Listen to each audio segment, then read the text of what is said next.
Many families and community mentors are having tough conversations with our youth about the killing of George Floyd and the community reaction and local protests.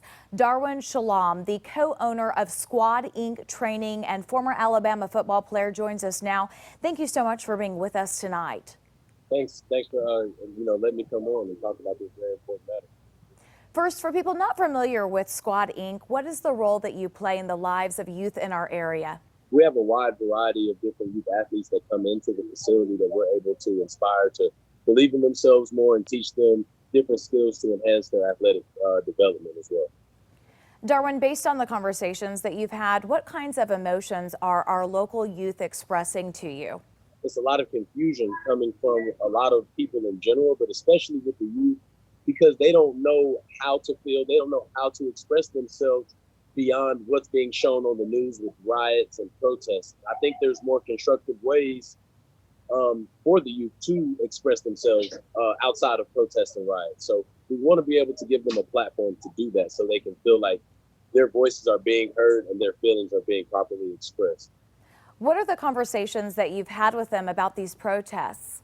Well, I think it's starting, sadly, the conversation is moving away from the reason why people are protesting, and it's starting to move towards the damages being done while protesting, the looting and chaos being done while protesting.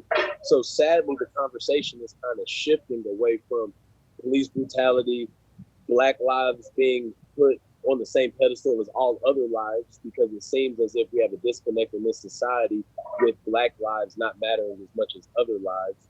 So we need to start switching the conversation back from the riots and the looting and the violence to why people are protesting in the first place. So hopefully we can start to take the narrative back from the negative and start to shine light on the positive fact that we've mobilized a lot of people that came together for the betterment of humanity.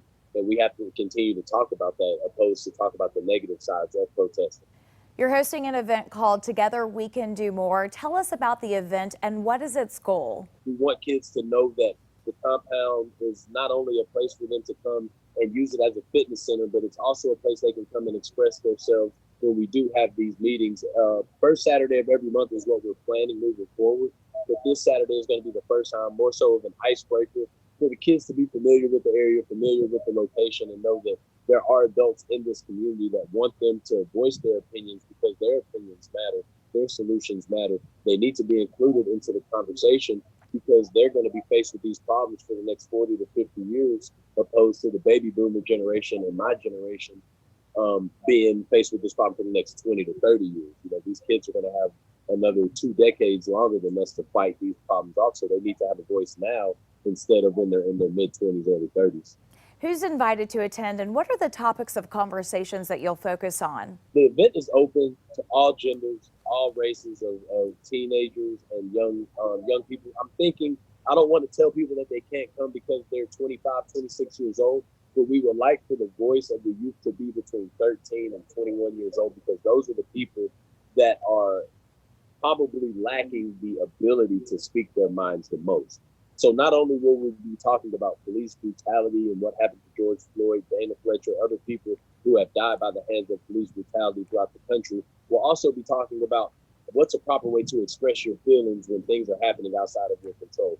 What's a solution that you would like to offer the world instead of just problems? We can always talk about problems, but, two and two were always a problem until they thought together to make four. So, we want to start bringing people together to do more solutions than just talk about problems. There have been a lot of conversations about the need for more minorities to join law enforcement. From your perspective, what seems to be the barrier? I think the barrier between law enforcement and minorities joining will be the fact of, in the minority community, we don't like to talk to cops because cops are known to make our lives a little bit more difficult than what they should be. And oftentimes when you see people of brown skin joining the police force, they're often met with jaded feelings from their community, whether you're called a coon, whether you're called a snitch, you're called all these titles that may not be representative of who you are, but they are representative to the plight that people feel in minority communities from cops. So it does sound good to say we need more minorities on police forces, but I don't know if that's going to necessarily solve the problem, if the problem may be with overall over policing. We have Black cops who have committed acts of police brutality against people. It's not just white cops doing it to black people. It's happened with black cops doing it to black people as well.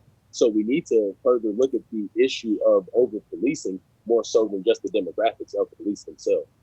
Darwin, thank you so much for being with us tonight and all that you do for our community. Thanks a lot.